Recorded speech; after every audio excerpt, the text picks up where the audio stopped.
صلاح الدین ایوبی، مسلمانوں پہ ظلم ہوا، فلسطین میں آگ لگی اور پورے فلسطین کی گلیاں خون سے بھر گئیں۔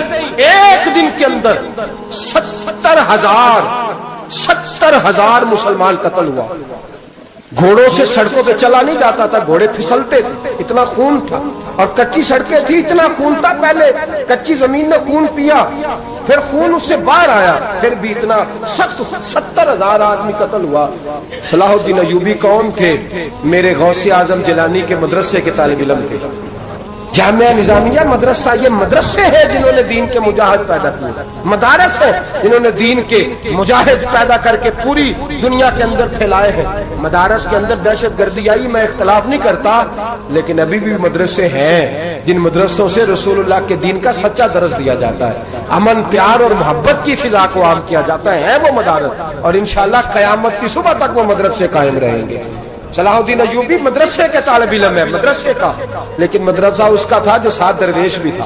صلاح الدین ایوبی اکیلا اپنے دوستوں سے کہنے لگا مسلمانوں کی مدد، چند سالوں میں نکلو مدد کریں۔ انہوں نے کہا تیرے نکلنے سے کیا ہوگا؟ کہنے لگا میں نے نہیں نکلنا، میرے اللہ نے میری مدد کرنی ہے، میرے اللہ نے میری اٹھ باندھ کمر، کیا ڈرتا ہے پھر دیکھ خدا کیا کرتا ہے، اور میں مجھے نکلنے دے، اللہ میری مدد کرے گا۔ تھوڑا تھوڑا کر کے فوج جمع کی، کوشش کی۔ چند سالوں کے بعد اسی جگہ جہاں مسلمانوں کا خون بہا تھا، اللہ نے اسلام کا جھنڈا پھر سے بلند کر دیا۔ صلاح الدین ایوبی فاتح بن کے مسجد اقصی کے دروازے پہ کھڑا ہے۔ چند سال گزرے، عیسائیوں کا اپنا وہ ظلم ابھی یاد ہے، اور عیسائی سارے لیڈر کہتے ہیں تیاری کر لو، اب ہمارے بچے کاٹے جائیں گے، عورتیں بیوہ ہوں گی، گردنیں کٹیں گی، اب دیکھنا جتنا خون ہم نے بہایا تھا مسلمان اس سے دگنا بہائیں گے۔ صلاح الدین ایوبی گھوڑے پہ کھڑے ہیں اور پوچھتے ہیں او عیسائیوں بتاؤ تمہارے ساتھ کیا کروں؟ گردنیں جھک گئیں، جواب کوئی بھی نہیں۔ تم نے 70,000 مسلمان ایک دن میں مارا تھا، بولو تمہارے ساتھ کیا کروں؟ تم نے ایک دن میں مسلمان یوں کاٹے جیسے گاجر مولی کاٹی جاتی ہے، بولو کیا کروں؟ عیسائی کہنے لگے ہمیں اپنے ظلم یاد ہے، تشدد یاد ہے، بربریت یاد ہے، تو بہتر جانتا ہے تو نے کیا کرنا ہے۔ صلاح الدین ایوبی گھوڑے پہ فاتح کھڑا ہے، آنکھوں میں آنسو آئے، تڑپ کے رویا، کہنے لگا میں تمہارے ساتھ وہی سلوک کروں گا جو میرے مصطفیٰ نے قریش مکہ کے ساتھ فرمایا تھا، لا تثریب علیک، جاؤ تم پر کوئی زیادتی، جاؤ تم آزاد ہو۔ اس نے کہا تو کر کیا رہا ہے؟ کہنے لگا میں کیا کروں، میں اس محمد کا ماننے والا ہوں جس نے معاف کرنا سکھایا ہے صلی اللہ علیہ وسلم، میرے پیروں میں زنجیر ہے رسول اللہ کی غلامی کی، جاؤ تم آزاد ہو۔ اس نے کہا تم آزاد ہو، لوگوں نے کلمہ پڑھنا شروع کر دیا، اشہد ان لا الہ الا اللہ واشہد ان محمدن عبدہ۔ سارے قبیلے کے کچھ نہ کچھ لوگ مسلمان، ایک قبیلہ رہ گیا مسلمان نہیں ہوتا۔ صلاح الدین ایوبی اپنے خیمے میں بیٹھے ہیں تو ایک بی بی آ گئی، اس قبیلے کا کوئی شخص مسلمان نہیں ہوتا۔ بی بی آئی، آگے کہنے لگی میرے 4 بیٹے جنگ میں کھو گئے، چھوٹے چھوٹے بچے جنگ میں کھو گئے، مل نہیں رہے، فوجیوں کو حکم دے مجھے میرے بچے تلاش کر کے دیں۔ صلاح الدین ایوبی نے جھٹ پٹ سر پہ امامہ باندھا، نیزہ پکڑا، سینے بند باندھا، اپنے جبے کو سمیٹا اور باہر کہنے لگی تو کدھر جا رہا ہے؟ کہنے لگا میں خود تیرے بچے تلاش کر کے دوں گا۔ صلاح الدین چند سپاہی ساتھ میں گلی گلی نکلے، گلی گلی فجر کے نکلے، اثر ہو گئی، تھک گئے، 2 نمازیں صحرا میں پڑھی، جنگل کے اندر پہنچے تو ایک کونے میں 4 بچے ایک جگہ ڈرے اور سہمے ہوئے بیٹھے ملے۔ صلاح الدین ایوبی اٹھا کے لائے، ماں کو کہنے لگے تیرے بچے ہیں، نکلا اس لیے تھا کہ میرے نبی نے فرمایا بچے جدا ہوں تو ماں کو درد بڑا ہوتا ہے، اور میرے رسول نے فرمایا تھا جب جنگ کرنے جاؤ تو کھیت برباد نہ کرنا، فصلیں تباہ نہ کرنا، بچوں کو ماں سے جدا نہ کرنا۔ فرمایا میں سوچ رہا تھا تیرے بچے کہیں میری وجہ سے جدا ہو گئے تو مصطفیٰ کو جواب کیا دینا۔ فرمایا تیرے بچے ڈھونڈ کے لایا ہوں۔ بچے ماں کے پاس آنے لگے تو ماں نے بڑے بیٹے کے منہ پہ تھپڑ مارا، کہتا اماں کیا ہوا؟ کہنے لگے تو نے سنا نہیں کہ دشمن کے بچوں کی اتنی حفاظت کرتا ہے، میرے پاس نہ جا، اس کے قدموں میں بیٹھ جا۔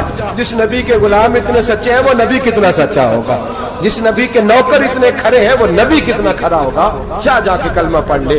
مسلمانوں کی نا ایک تعداد لڑتے لڑتے لڑتے لڑتے دور چلے گئی، تاتاریوں نے قید کر لیا، 4 مسلمان تھے، تبلیغ کرنے گئے، جنگ کرنے گئے، جہاد کرتے کرتے کافروں سے لڑتے لڑتے تاتاری قوم میں چلے گئے، وہاں قید کر لیے گئے تو سزائے موت کا حکم ہوا۔ 4 بزرگ تھے، سزائے موت کا حکم ہوا تو تاتاری بادشاہ جو تھا وہ بڑا خلاف تھا، بڑا سخت مخالف تھا مسلمانوں کے. اس نے کہا کہ ان کو جب پھانسی دینا نا مسلمانوں کو تو میرے سامنے دینا. اب 4 عالم ہیں، 4 صوفی ہیں، سفید داڑیاں، سر پہ امامے. پھانسی کا وقت آیا تو جو پھانسی گھاٹ ہے وہ ایک ہے، چاروں کو اکٹھے پھانسی نہیں ہو سکتی. ایک کو کہا کہ ایک ایک کر کے ان کو پھانسی دو. جب پھانسی کا وقت آیا نا تو جو سب سے پیچھے صوفی تھے وہ دوڑ کے آگے آئے، کہنے لگے بادشاہ پہلی باری میری لگا پہلی. اب بادشاہ نے کہا ٹھیک ہے اسے لٹکا دو. وہ قریب آئے تو دوسرے دوڑ آئے، کہنے لگے نہیں نہیں پہلی باری میں نے زیادہ کافر قتل کیے، میرا بڑا جرم ہے، مجھے پہلے سزا دو. ان کو پھانسی دینے لگے تو تیسرے آ گئے، کہنے لگے نہیں یہ تو میرا قتل کرتا تھا، رستے میں بتایا کرتا تھا، ڈھونڈ کے میں بتلاتا تھا کہ یہاں زیادہ تعداد ہے، مجھے پہلے پھانسی دو.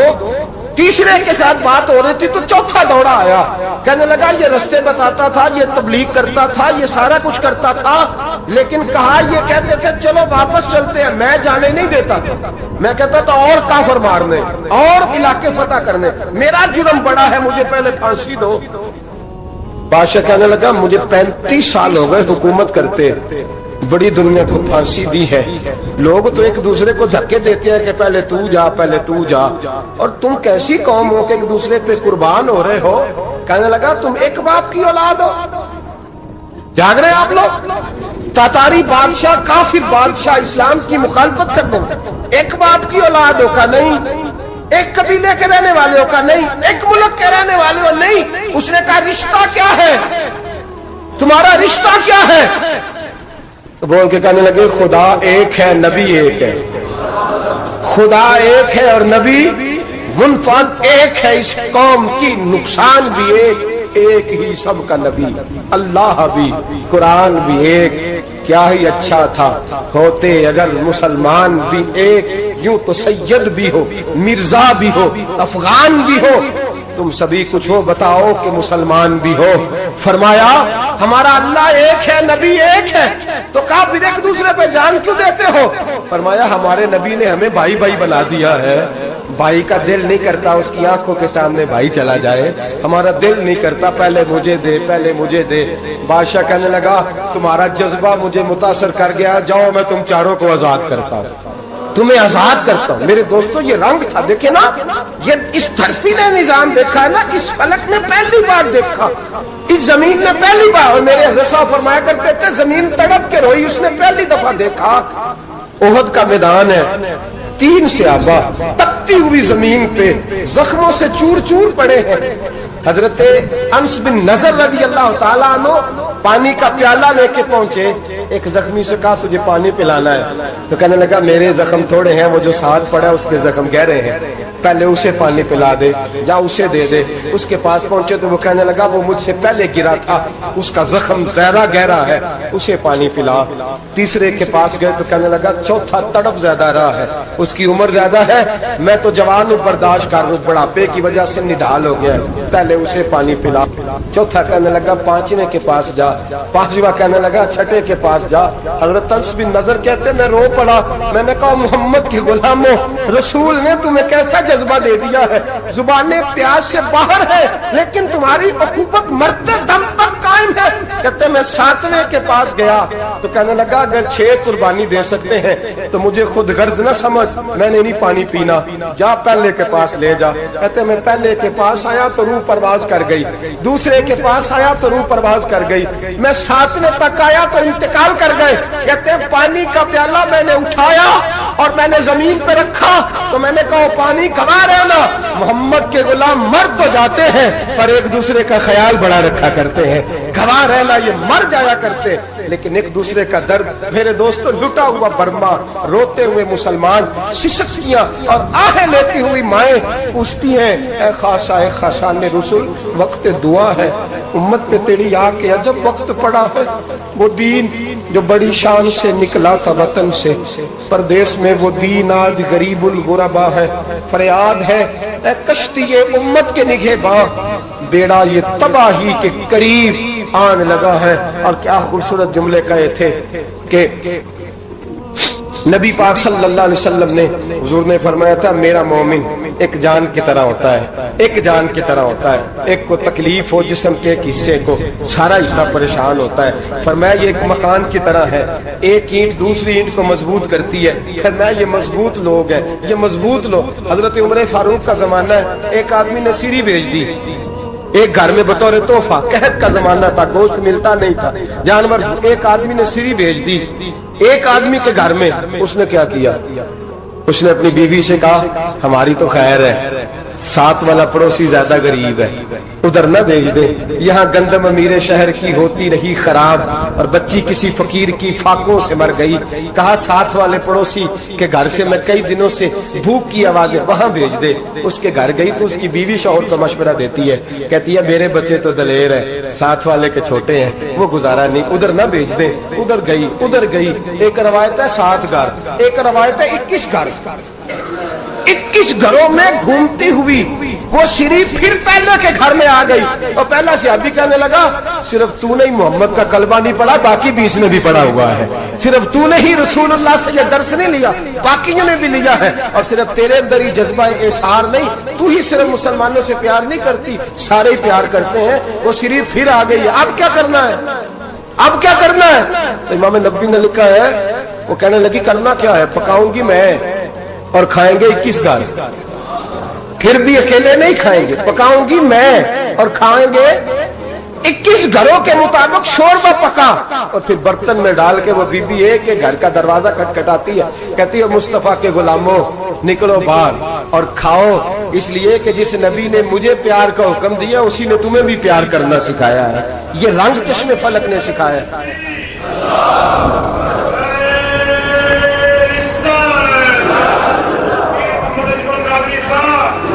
آپ کی بڑی مہربانی، زندہ باد وہی ہے جس کو اللہ رسول زندہ باد فرمائے، بڑی مہربانی، اللہ جزا دے۔ بنو قریظہ اور بنو نزیر 2 محلے تھے یہودیوں کے، یہودیوں نے بڑی عہد شکنی کی تو نبی پاک صلی اللہ علیہ وسلم نے ان کو بے دخل کر دیا، مدینے سے نکال دیا، مدینہ منورہ سے۔ یہودی نکل گئے مدینہ طیبہ سے، تو جب وہ نکل کے جا رہے تھے تو ان کے مکان، ان کے باغ، ان کی جائیدادیں بچ گئی۔ نبی پاک علیہ السلام نے انصار مدینہ کو پہلے بلایا، جاگ رہے ہیں نا آپ لوگ؟ پیسے آتے کسی کو برے لگتے ہیں، اب تو یہ بھی حلال حرام کی تمیز بھی اٹھتی جا رہی ہے، جائیداد، باغ، مال، علاقہ خالی ہوا ہے، وہ چلے گئے اور لوگ تو ڈھونڈتے پھرتے ہیں۔ اللہ خیر فرمائے، شاملہ ہر جگہ ملتی نہیں اب شہروں میں، وہ کس کس نے نام کرا لیا، کدھر گئی ہے کوئی خبر ہی نہیں، خالی جگہ پڑی ہے۔ میرے نبی پاک علیہ السلام نے پہلے انصار مدینہ کو بلایا، حضور نے فرمایا انصاریوں بہت بڑی جائیدادیں یہودیوں کی، بنو نزیر اور بنو قریظہ محلے خالی ہو گئے، میرا دل کرتا ہے وہ تمہیں دے دوں، اس لیے کہ تم نے اپنے مہاجر بھائیوں کے ساتھ بڑا تعاون کیا، جائیدادیں تم نے دے دی ہیں، مکانات دے دیے ہیں، بڑا کچھ تم نے دیا ہے، میرا دل کرتا ہے وہ تمہارے نام کر دوں۔ تو انصار مدینہ کیا کہنے لگے یا رسول اللہ دے تو ہم نے دیا ہے پر وہ بیچارے جھجکتے ہی رہتے ہیں، وہ جھجکتے ہی رہتے ہیں، کھول کے ہماری چیزیں استعمال نہیں کرتے، تو حضور ہم تو پہلے ہی انصار ہیں، ہمارے پاس بڑا کچھ ہے، آپ مہربانی فرمائیں وہ سارا کچھ مہاجروں کو دے دے مہاجرین کو، ہمیں نہیں چاہیے۔ اب چلے گئے بات کر کے، میرے حبیب پاک نے مہاجروں کو بلا لیا، فرمایا بنو نزیر اور بنو قریظہ قبیلے کی جائیدادیں آئی ہیں، تمہارے پاس بظاہر جو چیزیں ہیں بھی وہ بھی انصار مدینہ کی ہیں، تو میرا یہ خیال ہے کہ وہ سارا کچھ تمہیں دے دیا جائے۔ ابو بکر صدیق رضی اللہ تعالیٰ عنہ کہنے لگے یا رسول اللہ صلی اللہ علیہ وسلم ہمارے انصار بھائیوں نے ہمارے لیے دل تک کھول دیے ہیں، حضور انہوں نے ہر چیز بانٹ کے ہمارے سامنے رکھ دی ہے، ہم اتنے خرد غرض ہے کہ سارا کچھ لپیٹ جائیں، کہ حضور ہمارے پاس جو مکان ہے وہ ہے، ہم کاروبار کر رہے ہیں، تجارتیں کر رہے ہیں، مزدوریاں کر رہے ہیں، ہم انشاءاللہ اور بنا دیں گے، آپ یہ ہماری طرف سے ہمارے انصار بھائیوں کو گفٹ کر دیں، آپ انہیں دے دیں۔ میرے حبیب کی آنکھوں میں آنسو آ گئے، میرے نبی پاک علیہ السلام رو پڑے، یا رسول اللہ کیوں روتے ہیں؟ فرمایا تمہارا یہ بھائی چارہ قائم رہا تو اللہ اسلام کو بڑی قوتیں عطا فرمائے گا، اللہ طاقتیں دے گا اسلام کو، اگر تمہارا یہ رنگ قائم رہا، یہ انداز، میرے غلاموں تمہارے یہ طور طریقے، ایک بھائی کہتا ہے دوسرے کو، دوسرا کہتا ہے تیسرے کو۔ عرض یہ کرنے جا رہا تھا کہ رسول کریم صلی اللہ علیہ وسلم نے یہ پیغام دیا امت کو. فرمایا دیکھیں نا کتنے بڑے لفظ ہیں. یہ نہیں فرمایا دوزخ میں جائے گا, یہ نہیں فرمایا کہ اسے جہنم کی سزا ملے گی. میرے نبی نے فرمایا میں اسے مومن مانتا ہی نہیں, میں اسے مسلمان اپنا مانتا ہی نہیں. حضور کسے؟ فرمایا جو پیٹ بھر کے کھاتا ہے اور اس کا ہمسایہ بھوکا سو جاتا ہے. میں مومن ہی نہیں مانتا. سزا تو تب ملے گی نا کہ جب میں کسی سزا کا اعلان کروں. میں مانتا ہی نہیں, وہ میرا ہے ہی نہیں. خود پیٹ بھر کے کھا رہا ہے, ہمسایہ اس کا بھوکا. میں نہیں مانتا انما المؤمنون اخوہ, مومن بھائی بھائی, میں مانتا ہی نہیں اسے. اور میرے حبیب پاک اتنے بڑے لفظ حدیث میں اور کہیں نہیں ملیں گے آپ کو, اتنے بڑے جملے کہیں نہیں ملیں گے. میرے نبی پاک نے فرمایا اللہ کہے گا قیامت کے دن, کون؟ اتنے بڑے لفظ حدیثوں میں ملتے نہیں جتنے یہ ہیں.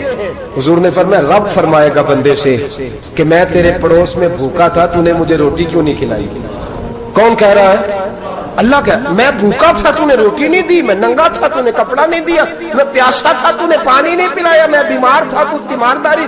یا اللہ نہ تو کھاتا ہے, نہ پیتا ہے, نہ کپڑا پہنتا ہے, نہ تو بیمار ہوتا ہے. لا تاخذہ سنۃ ولا نوم, تجھے بیماری آتی نہیں, اونگ نیند نہیں آتی. میرے مالک تو میرے پڑوس میں تھا.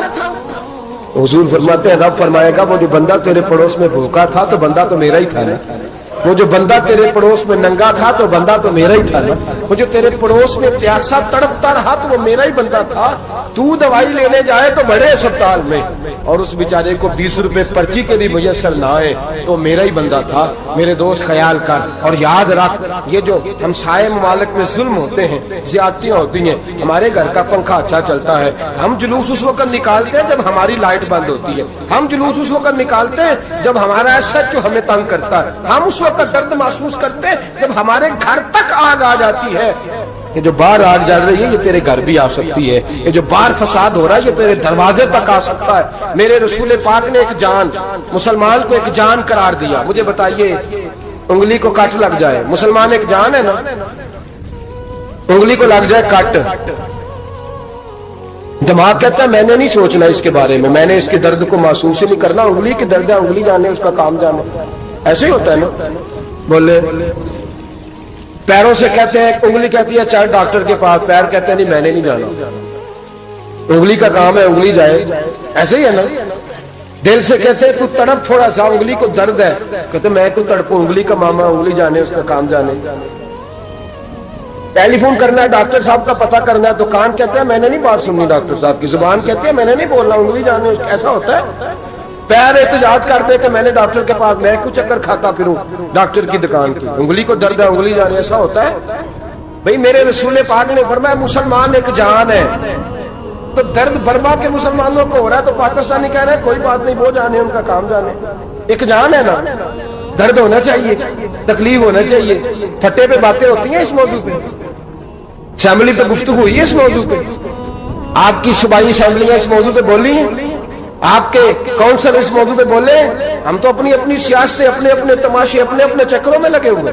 وہ دریا کے اندر سسکتے مسلمان, بنگالی کہتے ہیں ہمارے نہیں, برمی کہتے ہیں ہمارے نہیں, پاکستانی کہتے ہیں ہمارے نہیں, ترکی کہتے ہیں وہ کس کے ہیں, وہ کس کے ہیں؟ وہ اللہ کے بندے ہیں, محمد عربی کے غلام ہیں صلی اللہ علیہ وسلم. لیکن میرے دوستو کیا ہمیں کیا غرض ہے, وہ جانے, ان کا کام جانے.